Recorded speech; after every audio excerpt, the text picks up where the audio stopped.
Hello বন্ধুরা, বাংলা নিউজে আপনাকে স্বাগত। শুরুতে সংবাদ শিরোনাম, পরে বিস্তারিত জানিয়ে দেব আমাদের হাতে থাকা সর্বশেষ গুরুত্বপূর্ণ আপডেট বাংলা সংবাদ। ঢাকা যানজট নিরসনের সাবওয়ে প্রকল্প কি বাতিল হচ্ছে? ব্যয়বহুল ঢাকা সাবওয়ে প্রকল্পের উপযোগিতা নিয়ে প্রশ্ন তুলছেন বিশেষজ্ঞরা। বিপুল ঋণের বোঝা মাথায় নিয়ে এই প্রকল্পকে চালিয়ে যাওয়া। থার্ড টার্মিনালের পূর্ণাঙ্গ কার্যক্রম শুরু। অপারেশনাল বিষয় নিয়ে জাপানি প্রতিনিধি দলের সঙ্গে আজ সচিবালয়ে দীর্ঘ বৈঠক হয়েছে। কবে নাগাদ যাত্রীরা পূর্ণ সুবিধা পাবেন তা নিয়ে মিলছে নতুন সংকেত।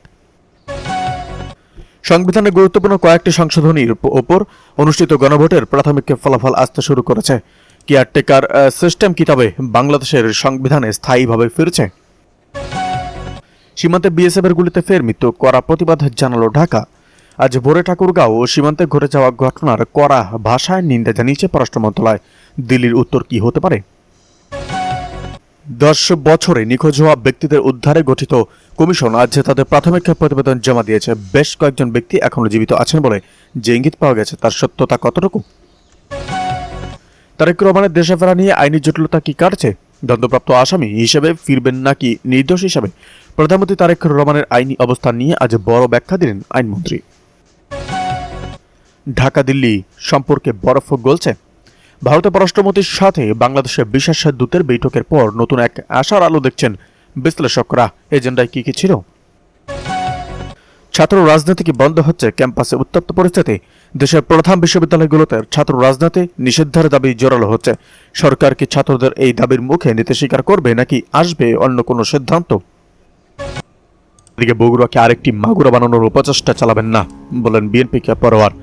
বাংলাদেশের জামাতে ইসলামী সেক্রেটারি জেনারেল মিয়া গোলাম পরোয়ার বিএনপির উদ্দেশ্যে বলেছেন, আমরা একটি অবাধ ও নিরপেক্ষ নির্বাচন দেখতে চাই।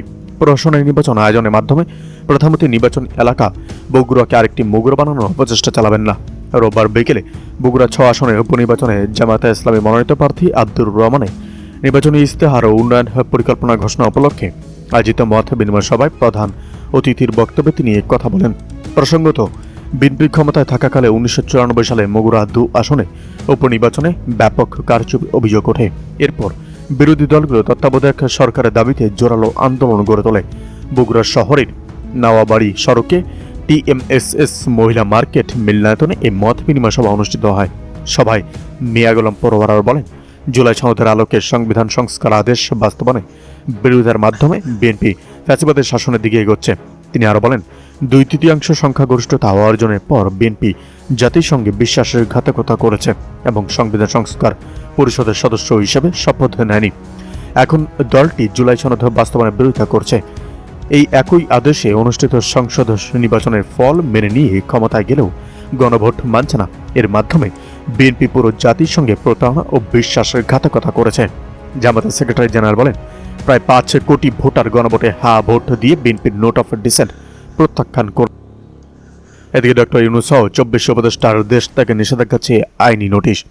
অন্তর্বর্তীকালীন সরকারের প্রধান উপদেষ্টা ডক্টর মোহাম্মদ ইউনূস সহ 24 জন উপদেষ্টার বিরুদ্ধে তদন্ত শেষ না হওয়া পর্যন্ত তাদের দেশ থেকে নিষেধাজ্ঞা এবং আরোপের দাবি জানিয়ে সরকারের সংশ্লিষ্ট দপ্তরে একটি লিগ্যাল নোটিশ পাঠানো হয়েছে। সোমবার বাংলাদেশ সুপ্রিম কোর্টের আইনজীবী ব্যারিস্টার এম আশরাফুল ইসলাম এই নোটিশ পাঠান। নোটিশে উল্লেখ করা হয়, দেশে হামের মারাত্মক প্রাদুর্ভাব দেখা দিয়েছে এবং এতে শতাধিক শিশুর মৃত্যু হয়েছে। একই সঙ্গে আরও অনেক শিশু ও সাধারণ মানুষ আক্রান্ত হয়ে হাসপাতালে চিকিৎসাধীন রয়েছেন। নোটিশে অভিযোগ করা হয়, টিকাদান কর্মসূচির রাষ্ট্রীয় ব্যবস্থার বাইরে বেসরকারি খাতে হস্তান্তরের সঙ্গে সংশ্লিষ্ট অবৈধ বা অশুভ কর্মকাণ্ড জড়িত থাকতে পারে। এ বিষয়ে পূর্ণাঙ্গ তদন্তের দাবি জানানো হয়েছে। নোটিশে বলা হয়, তদন্ত সম্পন্ন না হওয়া পর্যন্ত উপদেষ্টা পরিষদের সদস্যদের দেশ থেকে নিষেধাজ্ঞা দিতে হবে এবং একটি উচ্চ পর্যায়ে তদন্ত কমিটি গঠন করতে হবে। এতে উপদেষ্টা পরিষদের সদস্যদের পাশাপাশি সংশ্লিষ্ট কয়েকজন সাবেক কর্মকর্তা ও দায়িত্বপ্রাপ্ত ব্যক্তিদের বিরুদ্ধেও তদন্তের আহ্বান জানানো হয়েছে। নোটিশে আরও বলা হয়, ক্যাবিনেটের সচিব, স্বাস্থ্য সচিব ও স্বরাষ্ট্র সচিব সহ সংশ্লিষ্ট মন্ত্রণালয়ের সচিবদের কাছে এই নোটিশ পাঠানো হয়েছে এবং 5 দিনের মধ্যে তদন্ত কমিটি গঠন সহ প্রয়োজনীয় ব্যবস্থা নেওয়ার আহ্বান জানানো হয়েছে। নির্ধারিত সময়ের মধ্যে ব্যবস্থা না নেওয়া হলে আইনগত পদক্ষেপ গ্রহণ করা হবে বলেও নোটিশে উল্লেখ করা হয়েছে। এদিকে এক নাকে 3টি সংশোধিত ও 2টি মেয়াদ বৃদ্ধির প্রকল্পের অনুমোদন। বিএনপি চেয়ারপারসন তারেক রহমান সরকারের প্রথম এক নাকে সভায় 3টি সংশোধিত প্রকল্প এবং 2টি মেয়াদ বৃদ্ধির প্রকল্প অনুমোদন পেয়েছে।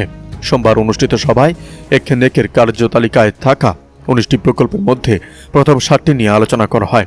তালিকার মধ্যে করতোয়া নদী সিস্টেম উন্নয়ন প্রকল্প এবং অংশীদারিমূলক পল্লী উন্নয়ন চতুর্থ পর্যায় প্রকল্প অনুমোদন না দিয়ে ফেরত দেওয়া হয়। অনুমোদিত 5টি প্রকল্পের মোট ব্যয় প্রায় 483 কোটি 44 লক্ষ টাকা, যার মধ্যে সরকারের অর্থায়ন 390 কোটি 84 লক্ষ টাকা এবং প্রকল্প ঋণ 92 কোটি 6 লক্ষ টাকা। এছাড়া আগামী একানেকে আরও প্রকল্প নিয়ে আলোচনা হবে, যার মধ্যে স্বাস্থ্য ও পরিবার কল্যাণ মন্ত্রণালয়ের নগর স্বাস্থ্যসেবা সম্প্রসারণ প্রকল্প এবং এনবিআরের কাস্টম আধুনিকায়ন ও অবকাঠামো উন্নয়ন প্রকল্পের সংশোধিত প্রস্তাব উপস্থাপন করা হবে। তালিকায় থাকা অন্যান্য প্রকল্প যেমন নতুন অফিস ভবন নির্মাণ, নগর ও সড়ক অবকাঠামো উন্নয়ন এবং জলবায়ু সহনশীল সেতু নির্মাণ প্রকল্প আগামী একখানেকে আলোচনায় জন্য রাখা হবে। এদিকে সংসদে ভোটার তালিকা সংশোধন বিল 2026 পাস। ভোটাধিকার নিশ্চিত করার লক্ষ্যে ভোটার তালিকা সংশোধন বিল 2026 জাতীয় সংসদে পাশ হয়েছে। আজ ত্রয়োদশ জাতীয় সংসদের অধিবেশনে কণ্ঠ ভোট বিলটি পাশ হয়। সংসদীয় কার্যক্রমের শুরুতেই স্পিকার বিলটির উপর দফাওয়ারি সংশোধনীগুলো হাউসে উত্থাপন করেন। এ সময় কোনো সংশোধনী না থাকায় বিলের ধারা 2, 3 ও 4 এবং শিরোনাম ও প্রস্তাবনাগুলো কণ্ঠ ভোটে গৃহীত হয়। বিলটি পাশের প্রস্তাব উত্থাপন করে আইন, বিচার ও সংসদ বিষয়ক মন্ত্রী আসাদুজ্জামান বলেন, সর্বজনীন ভোটাধিকার নীতি বাস্তবায়নে স্বার্থে জাতীয় সংসদ নির্বাচন সহ অন্যান্য নির্বাচনের তফসিল ঘোষণা যৌক্তিক সময় পূর্ব পর্যন্ত যাদের বয়স 18 বছর পূর্ণ হয় তাদেরও ভোটাধিকার প্রয়োগের সুযোগ প্রদানের নিমিত্তে এই সংশোধনী আনা হয়েছে। আইনমন্ত্রী